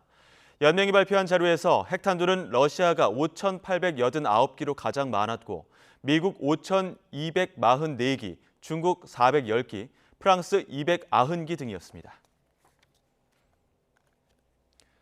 국방부는 오늘 미국의 B-52H 장거리 폭격기가 한반도에 전개한 가운데 한미 연합 공중훈련을 실시했다고 밝혔습니다. B-52H가 한반도에 날아온 건 지난달 6일 이후 한 달 만으로 미 F-35B 스텔스 전투기와 F-16 전투기, 우리 공군 F-35A 스텔스 전투기가 참가했습니다.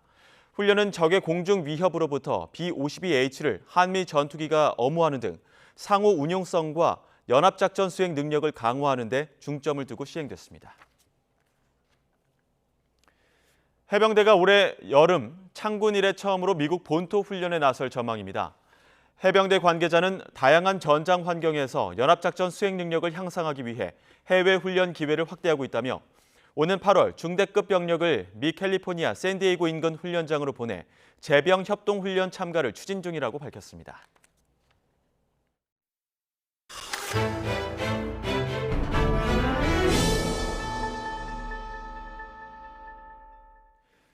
밀수한 마약류를 이른바 던지기 수법으로 서울 시내에 유통한 30대가 구속 상태로 재판에 넘겨졌습니다. 한 달여 동안 우리가 생활하는 주택가 곳곳에 마약을 숨겨뒀는데 확인된 것만 460곳이 넘습니다. 나혜인 기자가 취재했습니다. 주택가에 심긴 나무 밑동 근처에 검은 테이프로 휘감은 뭉치가 묻혀 있습니다. 외진 골목 계단 밑에도 비슷한 걸 거꾸로 붙여놨습니다. 뭉치 안에 든 건 모두 마약류. 향정신성 의약품인 LSD부터 엑스터시, 대마도 발견됐습니다. 약속된 장소에 마약을 숨겨두고 찾아가게 하는 비대면 거래 방식, 이른바 던지기 수법을 쓴 겁니다. 전문 배송책 36살 이모 씨는 지난 2월부터 50일 동안 이런 수법으로 서울 시내 463곳에 마약을 숨겼습니다. 계단이나 나무 밑 말고도 주택가 배전함이나 에어컨, 실외기처럼 우리 생활 주변 CCTV가 닿지 않는 곳을 골랐습니다. 마약 구매자들에겐 텔레그램으로 숨겨둔 위치를 알렸습니다. 이 씨를 구속 기소한 검찰은 스스로 매수자를 물색하고 총책과 수익을 나누기로 하는 등 적극적으로 범행에 가담한 점을 고려해 재판에서 중형을 구형하겠다고 밝혔습니다. 마약을 어디서 들여왔는지, 총책을 비롯한 공범과 매수자가 누군지는 아직 수사하고 있습니다. 이 씨가 마약을 숨긴 460여 곳 가운데 거래 전 압수가 가능했던 건 48곳에 불과했습니다. 이미 다 찾아갔을 가능성이 큰 겁니다. 검찰 관계자는 마약이 위험할 정도로 우리 생활 가까이에 퍼져 있다며 경각심이 필요하다고 강조했습니다. YTN 나인입니다. 대마를 피우고 주변에 판 혐의로 구속 기소된 남양유업 창업주 손자가 1심에서 실형을 선고받았습니다. 서울중앙지방법원은 오늘 홍 모 씨에게 징역 2년과 약물 중독 재활 프로그램 40시간 이수, 추징금 3,500여만 원을 선고했습니다. 홍 씨는 남양유업 창업주 고 홍두영 명예회장의 손자로 지난해 10월 대마를 한 차례 팔고 액상대마와 대마초를 피운 혐의 등으로 재판에 넘겨졌습니다. 순찰차를 들이받고 달아난 50대 남성 차량에서 마약이 발견돼 경찰이 수사에 나섰습니다. 이 남성은 어제 아침 8시 40분쯤 경기 고양시 대화동에서 자신의 차량으로 순찰차 2대를 들이받고 달아나 경찰관 4명을 다치게 한 혐의를 받습니다. A씨차 안에선 대마로 보이는 건초 20g과 이를 피울 수 있는 파이프 등이 발견됐고 간이 시약 검사에서도 대마 양성 반응이 나왔습니다. 대전지방법원 서산지원은 가정폭력을 경찰에 신고했다는 이유로 아내가 운영하는 가게를 찾아가 흉기로 살해한 40대 남성 A씨에게 징역 40년을 선고하고 위치 추적, 전자장치 부착 15년을 명령했습니다.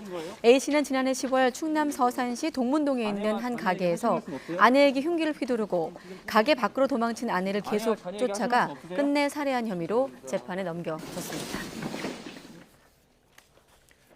대전지법은 또 술에 취한 상태로 운전한 뒤 경찰의 음주 측정 요구를 수차례 거부한 세종시청 소속 50대 공무원 A씨에게 벌금 1,200만 원을 선고했습니다. A씨는 지난해 10월 세종시청 조치원 청사부터 20km 구간을 음주운전하면서 신고를 받고 출동한 경찰관의 음주 측정 요구에 3차례 불응한 혐의로 재판에 넘겨졌습니다. 고수익을 미끼로 벌이는 사기 범죄, 갈수록 수법이 교묘해지고 있습니다. 가짜 선물 거래 사이트를 만들어 3만 명이 넘는 투자자를 모집했는데 투자 금액이 무려 3천억 원 이상이었습니다. 그런데 사실상 불법 도박 사이트였습니다. 홍성욱 기자입니다. 지금 문 안 여시면 문 개방합니다. 결국 경찰이 강제로 문을 엽니다. 가만히 계세요. 다 멈추세요. 경찰이 덮친 곳은 불법 선물거래 사이트 사업장. 지난 2018년부터 고수익을 미끼로 일반 투자자를 모집했습니다. 유명 인터넷 방송 BJ 등에게 고액 수수료를 주고 사이트를 홍보했고 3만여 명을 끌어들였습니다. 사설 거래소에 입금된 금액은 무려 3,300억 원. 선물 거래로 고수익을 얻을 수 있는 것처럼 홍보했지만 사실 이용자들이 지수를 전혀 예측할 수 없는 구조. 회원 손실금은 결국 운영자와 모집 책의 주머니로 들어갔습니다.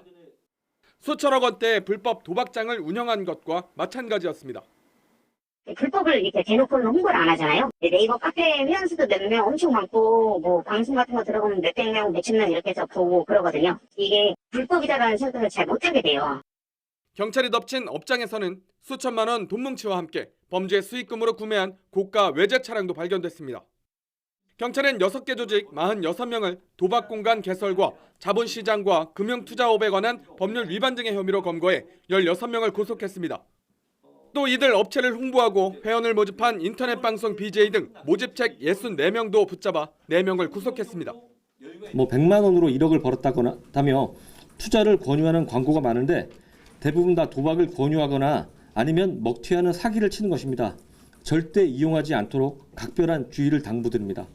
경찰은 260억 원이 넘는 범죄 수익금 전액을 환수하고 비슷한 방식의 사기 범죄를 대상으로 수사를 확대하고 있습니다. YTN 홍성욱입니다. 네, 강남 납치 살해 사건 관련 속보가 들어왔습니다. 앞서선 추가 공범이 추가로 체포됐다는 속보가 있었고 신상 공개 관련 속보가 들어온 것 같습니다. 자, 40대 여성을 납치한 뒤 살해하고 시신을 유기한 혐의를 받고 있는 피의자들의 신상이 공개가 된 겁니다. 경찰은 오늘 신상공개위원회를 열어서 사실 이 내용이 좀 비공개였죠. 결과가 나온 겁니다. 자, 35살 이경우, 31살 연지호, 37살 황대한의 이름과 나이, 얼굴을 공개하기로 결정했습니다. 지금까지 보도에선 이모 씨, 연모 씨, 황모 씨를 보도했지만 앞으로는 35살 이경우, 31살 연지호, 37살 황대한 이렇게 피의자 3명의 신상을 공개하는 겁니다. 네, 이들은 지난달 29일 밤 11시 40분쯤 서울 강남구 역산동 아파트 앞에서 40대 피해 여성을 납치한 뒤 살해하고 대전 대청댐 근처 야산에 시신을 유기한 혐의로 구속됐습니다. 경찰은 이 가운데 이경우가 피해자를 직접 지목해 두세 달 전부터 범행을 주도하고 연지호와 황대한이 실행한 것으로 보고 있습니다. 경찰은 특히 이경우에게 범행 착수금으로 4천만 원을 준 윗선이 있다는 황대한의 진술을 확보해 피해자와 가상화폐 문제로 법적 다툼을 벌여온 유모 씨 부부의 개입 여부를 조사하고 있습니다. 네, 어제부터 이 얘기를 하고 있는데 신상 정보 관련된 근거는 2010년에 마련됐습니다. 김길태 사건 등을 이유로 아마 이렇게 되면 올해 첫 흉악범 신상 공개 사례가 되는 겁니다. 추가 속보는 이어지는 뉴스에서 다시 한번 확인해 드리겠습니다. 자, 그리고 지난 2016년에서 2017년 사이에 집중된 제과업체 크라운혜태 소속 회사들의 매출 부풀리기에 대해서 YTN이 집중 보도를 하고 있습니다. 당시 무슨 일이 있었는지 또 그 배경은 무엇인지 이 내용 취재한 사회일부 이준엽 기자 나와 있습니다. 어서 오십시오. 자, 이번 기사를 좀 이해하려면 영업 관련 용어들을 좀 먼저 알아야 되더라고요. 뭐 가판도 있고 또 기타 코드 이런 것들 좀 이해할 텐데 먼저 매출 부풀리기라는 게 어떤 건지 좀 설명해 주시죠. 네, 우선 가공 판매, 가판 이렇게 많이들 부르는데요. 네. 쉬운 말로 말씀드리면 가짜 판매를 매출 전산에 잡는 거라고 보시면 됩니다. 실제 판 것으로 기록하고 세금 계산서까지 발행하고 있습니다. 네. 제과뿐만 아니라 음료나 제약 같은 경쟁이 치열한 영업 부문에서 과거 관행적으로 많이 이루어져 왔습니다.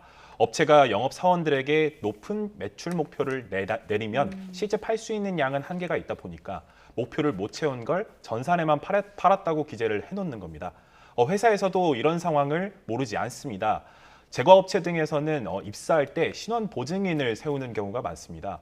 퇴사할 때는 미수금 변제 각서를 쓰게 하거나 가판에 대해서는 횡령 인정 각서를 쓰게도 합니다. 매출 목표가 과하면 빚도 따라온다는 사실을 잘 알고 있는 거죠. 예, 그 영업 부문에서 관행적으로 이루어졌다 이렇게 이야기를 해주셨는데 굳이 유독 크라운혜태에서 문제가 된 이유는 뭡니까? 이런 가판이 일반적인 수준이고 종종 있는 수준이라면 문제가 되지 않을 텐데 지금 일부 직원의 일탈을로 보기에는 혜태제과에서는 너무 집중적으로 일어났다는 게 문제입니다.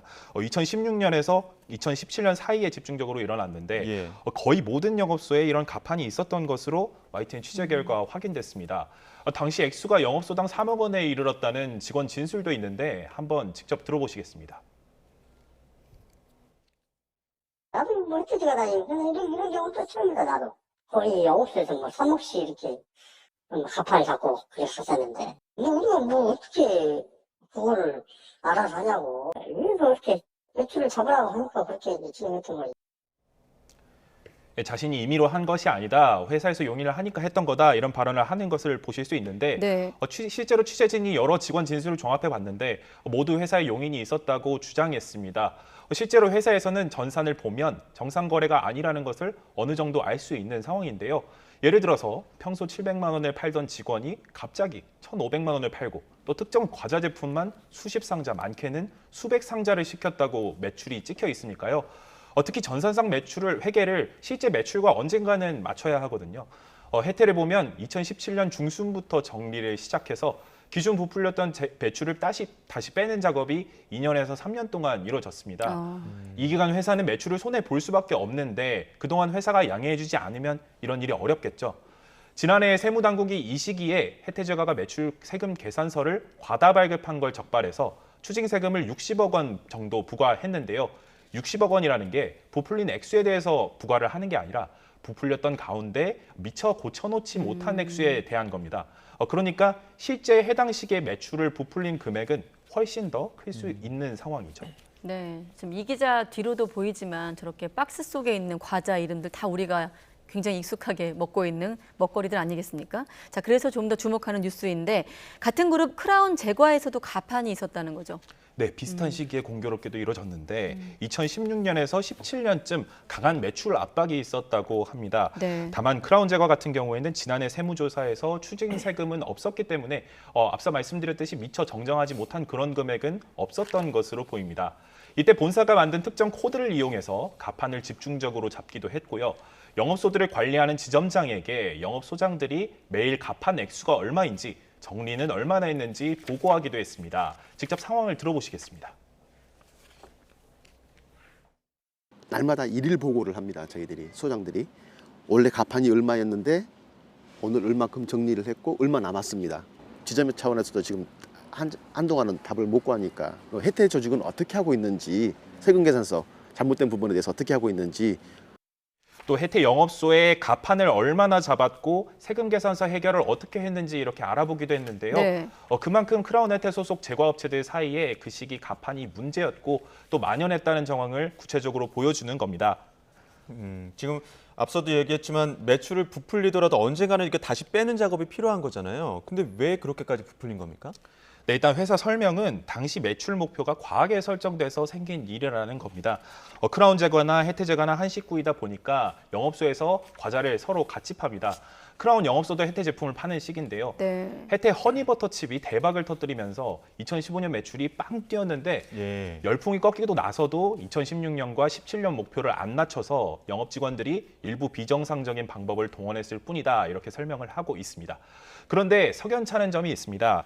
이 비슷한 시기에 2016년 4월에 혜태 제과가 그리고 2017년 3월에는 지주사인 크라운 혜태 홀딩스가 코스피에 상장한 겁니다. 매출 부풀리기가 하필 이 전후 집중적으로 이루어졌습니다.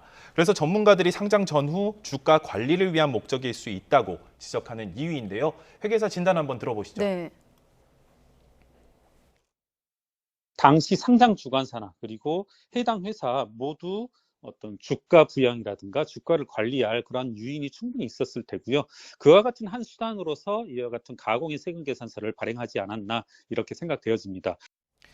다만 어떤 전문가의 경우에는 처음부터 매출을 부풀릴 의도가 있었다기보다는 다음에 실적이 나아질 것으로 보고 잠깐 당겨올 의도가 있었던 거 아니냐 뭐 이런 분석도 했었는데요. 네. 어떻게 됐건 간에 실적 관리를 해야 할 유인은 상장 때문에 있었다는 게 공통된 의견이었습니다. 실제로 크라운에서는 영업 조직을 총괄하는 본사의 시판 영업 부장이 매출을 압박하면서 직접 재상장을 언급했습니다. 당시 영업 직원들에 대한 교육에서도 그런 언급이 수시로 이뤄졌다는 증언이 나오는데요. 역시 들어보시겠습니다. 화상회의를 통해서라든가 아니면 오프라인 회의를 통해서 그런 얘기를 계속 했었고 그러다 보니까 너희들한테 어쩔 수 없는 이거는 선택이 아니라 그냥 필수가 돼버리는 상황이다. 그러나 크라운 혜태는 지난 2017년 크라운 혜태 홀딩스 상장이 분할 상장이라고 해서 매출에는 크게 영향을 받지 않는 형태로 이루어졌기 때문에 구태여 그렇게 할 필요가 없다고 해명하고 있습니다. 네. 자, 그런데 이 문제로 혜태가 회계 감사까지 받았다는 거죠? 네, 일단 회계감사는 상장 회사라서 정기적으로 받아야 하긴 하는데 이번에는 추가로 포렌식, 그러니까 수사 성격의 감사를 받은 것이 확인됐습니다. 원래 감사를 맡는 회계법인에서 이 의혹에 대해서 제3의 법인을 통해서 추가로 검증을 받지 못하면 이것을 할 수 없겠다 이렇게 판단을 한 건데요. 이 때문에 감사보고서 제출이 한 차례 늦어져서 주주총회 하루 전에 간신히 공시됐는데요. 자칫 기한을 넘겼다면 거래 정지로까지 이어질 수 있는 사안이었습니다. 감사 결과 혜태 제과는 내부 회계 관리 제도라는 것에서 낙제점을 받았습니다. 왜인지 전문가 설명 들어보시겠습니다. 감사인은 과거 부정에 대해 회사의 감독기구가 역할을 적절히 수행하지 않아서 내부 통제가 취약하다. 그래서 내부 회계 관리자도 부적정 의견을 표명. 그러니까 해태제과의 과거 매출 부풀리기를 제대로 감독하거나 조사할 체계가 갖춰지지 못했다는 겁니다. 그런데 이때 이렇게 생긴 일로 크라운 회태가 여전히 지금 갈등도 곳곳에서 빚어지고 있다고 하더라고요. 네, 그렇습니다. 예. 지난해 세무조사로 인해서 해태제과가 추징금을 내게 했다는 말씀을 드렸는데요. 네. 허위 매출을 끄는 데가 있으면 매입을 받은 곳도 있겠죠. 예. 이곳들에 대해서도 도매상들, 그러니까 해태제과에서 과자를 사서 마트에 납품하는 그런 도매상들이 추징세금을 받았습니다. 그래서 영업사원들이 도매상들에게 말없이 세금 계산서를 당시에 끊거나 뭐 미리 부탁했다 이렇게 증언을 하고 있는데 예. 이것도 들어보시겠습니다. 그 당시에는 설명은 없었어요. 그 사장님 죄송한데 이게 저희가 이게 사정이라서 가매줄 잡았는데 요거를 갖다가 자기네가 언제까지 털겠습니다. 뭐. 이때는 그만큼 비용 처리가 됐기 때문에 세금에서 어느 정도 감면을 받았을 거기 때문에 그 부분에 대해서 다시 계산해서 세금을 부과를 해야 합니다. 그래서 지금 추징이 들어갔는데 취재진이 확인해 보니 도매상마다 많은 경우에 4천만 원에 이르기도 하는 세금을 받게 됐습니다. 이 돈에 대해서 도매상들이 도의적 책임을 지기를 해태에 요구하고 있습니다. 몇 년 만에 물어내라는 전화를 받는 해태제과 소속 영업사원들도 난감해하고 있는데요. 액수가 적으면 회사나 개인적으로 뭐 해결을 하지만 큰 곳도 있다 보니 방법을 찾을 수 없다고 난처해하는 경우도 있었습니다. 한번 들어보시겠습니다.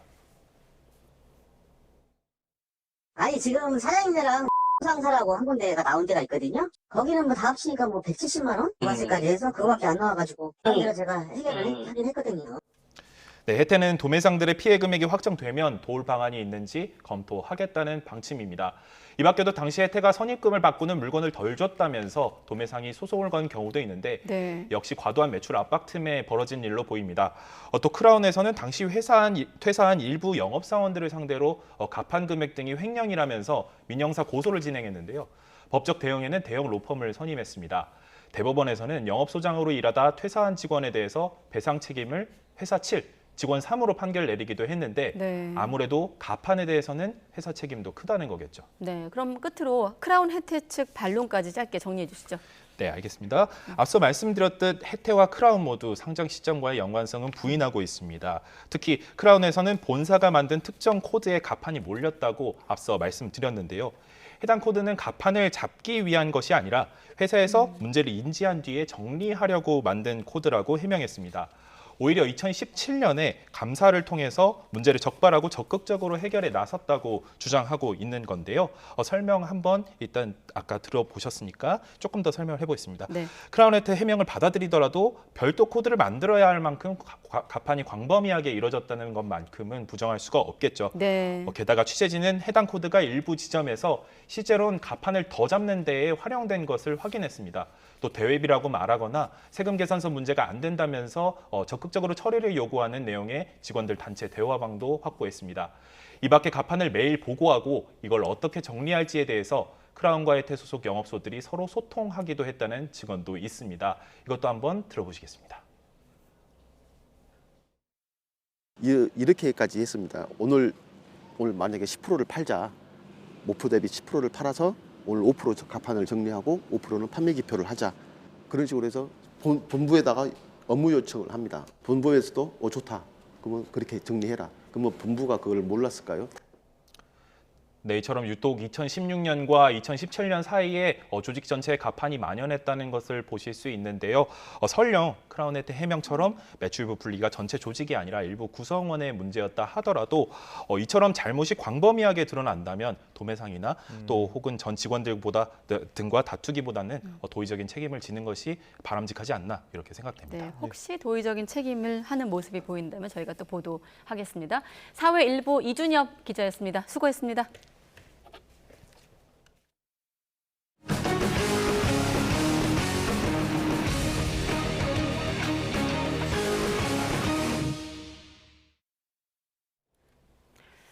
네, 4년 전 전신주 고압선이 끊어지면서 발생한 강원도 고성 대형 산불 기억하실 겁니다. 네, 각종 소송이 진행 중인 가운데 이재민들은 아직도 제대로 보상받지 못한 채 고통을 겪고 있습니다.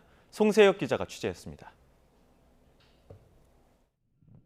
축구장 1,700개가 넘는 살림이 잿더미로 변하고 1,000명이 넘는 이재민이 발생한 고성 산불. 당시 강풍에 전신주 고압선이 끊어지면서 불이 시작된 것으로 밝혀졌습니다. 한국전력 속초 고성지사 앞에 모인 산불 피해 주민들이 화형식을 하며 피해 배상을 촉구합니다. 한전이 지급하기로 한 보상금은 1,039억 원. 이 가운데 628억 원만 지급됐고 나머지는 중단된 상태입니다. 정부가 산불 피해 주민에게 준 재난지원금 300여억 원에 대해 한전의 구상권을 청구하겠다고 하면서 정부와 한전 간 소송이 진행 중이기 때문입니다. 한전은 이중 변제 문제가 될 수 있는 만큼 판결 이후 남은 보상금 지급 시기를 결정한다는 방침입니다. 이와 별도로 160명이 넘는 피해 주민과 한전 간 민사 소송도 진행 중이지만 아직 판결은 나오지 않고 있습니다. 민사적 재판까지 마지막까지 끌고 간다 그러면 이재민들 다 죽습니다. 지금 1심에서라도 판결이 나게 되면 배상금 지급에 적극적인 자세로서 한전이 임해야 되고요. 보상이 제대로 이루어지지 않으면서 20여 가구는 아직도 임시주택에 머물고 있고 빚을 내 복구한 주민들은 이자 부담이 눈덩이처럼 커지고 있습니다. 다시 집을 지었고 그리고 다시 장비를 나서서 참여 현장을 뛰어들었습니다. 한 달에 이자만 456만 원 정도를 지금 매일 내고 있습니다. 너무 힘듭니다. 게다가 전신주 부실 관리 혐의로 재판에 넘겨진 한전 직원들은 1심과 2심에서 모두 무죄를 받은 상황. 산불 발생 4년이 지나도록 책임지는 사람은 없고 보상마저 늦어지면서 이재민들의 고통은 지금도 계속되고 있습니다. YTN 송세혁입니다. 네, 어제 열린 프로야구에서는 외국인 선수들이 몸을 사리지 않는 허슬 플레이로 관중들의 박수를 받았습니다. 함께 보시죠. SSG 최정이 친 홈런성 타구입니다. 롯데 외야수 렉스가 발빠르게 따라갔지만 원심은 투런 홈런이었습니다. 하지만 비디오 판독 결과 공은 렉스의 글러브 끝에 머물다가 외야 설치물에 닿지 않고 그대로 운동장으로 들어왔기 때문에 2루타로 정정됐습니다. 끝까지 포기하지 않는 수비의 승리였습니다. 삼성 수비수 피렐라의 투혼은 더 결정적이었습니다. 9회 한 점을 뒤진 한화, 문현빈이 투아웃 주자 1, 2루 역전 기회에서 삼성 마무리 오승환의 공을 받아쳤는데 누가 봐도 안타로 보였던 이 타구를 피렐라가 이렇게 몸을 던져 잡아냅니다. 이 슈퍼캐치로 경기는 마무리되면서 삼성은 한 점 차 승리를 지켜냈는데요. 쓰러져서도 공을 놓지 않았던 피렐라 선수, 구급차를 타고 병원으로 이송돼 정밀 검사를 받았는데 다행히 골절 등의 심각한 부상은 아니고 늑골 타박상 진단을 받았다고 합니다. 국내 리그 3년차 피렐라에 대한 팬들의 사랑은 더 깊어지겠네요. 여자 축구대표팀의 에이스 지소연 선수가 월드컵에 데뷔한 잠비아와의 평가전에 뛸 수 없을 전망입니다. 오는 7일과 11일 두 차례 잠비아와 평가전을 앞둔 여자 대표팀은 굵은 빗속에도 소집 훈련을 이어갔는데요. 지소연과 최유리, 심서연이 부상으로 훈련에 참여하지 못했습니다. 지소연은 지난해 11월 수술을 받은 발목 상태가 다시 악화한 것으로 알려졌습니다. 콜린 벨 감독은 이번 평가전을 통해 월드컵에 대비한 조직력을 다지겠다는 목표를 밝혔습니다. 콜린 벨 감독의 이야기 들어보겠습니다. So obviously we're looking at various tactical elements, but the main thing now is to have the good organisation and to win both games, because that's what we need now, that confidence booster, and to boost confidence you need to get results. So that's what we're looking for now in these test matches that we have leading up to the first game in the World Cup. 올해 36살 베테랑 서효원이 극적으로 여자 탁구 대표팀에 합류했습니다. 수비 전형 서효원은 충남 당진에서 끝난 항저우 아시안게임 대표 선발전에서 실업 최강 양하은을 꺾고 3위로 태극마크를 달았습니다. 오는 22일 국내 최고 권위 자동차 경주 슈퍼레이스 개막을 앞두고 슈퍼 6000 클래스 1차 공식 테스트데이 행사가 열렸습니다. 우승 후보 김재현 등 출전 선수들은 테스트 주행 등으로 실전 점검을 마쳤습니다. 슈퍼레이스 측은 올 시즌 야간 경주, 나이트 레이스를 수도권으로 확장하고 포르쉐, 슈퍼바이크 등을 결합해 최고의 모터스포츠 쇼를 선보일 계획입니다. 오늘은 전국 곳곳에 단비가 내린 하루였습니다. 지금은 영남 지방을 제외한 대부분 지역에서 비가 잠시 소강 상태를 보이고 있는데요. 중부지방은 내일 새벽 다시 비가 내리기 시작해 오후까지 오락가락 이어지겠고요. 남부지방은 내일 밤 한때 또 한 차례 비가 조금 내리겠습니다. 예상되는 비의 양은 경남 지방에 최고 20mm, 그 밖에 전국으로는 5mm 안팎으로 많지는 않겠습니다. 다만 내일 오전까지 남해안과 영남 해안에서는 초속 20에서 30m의 소형 태풍급 돌풍이 몰아치겠고요. 그 밖에 내륙으로도 바람이 다소 강하게 불겠습니다. 시설물 관리와 안전사고에 각별히 유의해 주시기 바랍니다. 내일 아침 기온은 오늘보다 2에서 5도가량 낮겠습니다. 내일 서울 아침 기온 10도, 대전도 10도, 대구와 부산은 11도가 예상됩니다. 한낮에는 예년 기온을 1에서 5도가량 밑돌겠습니다. 내일 낮 기온 서울 12도, 대전과 광주 13도, 대구는 18도가 예상됩니다. 비가 그친 뒤 다가오는 토요일에는 서울 아침 기온이 3도 선까지 떨어지는 등 기온 변화가 극심할 전망입니다. 지금까지 날씨 정보였습니다. 가장 빠른 종합뉴스 뉴스큐 마치겠습니다. 이어서 이브닝 뉴스가 방송됩니다. 시청해주신 여러분 고맙습니다.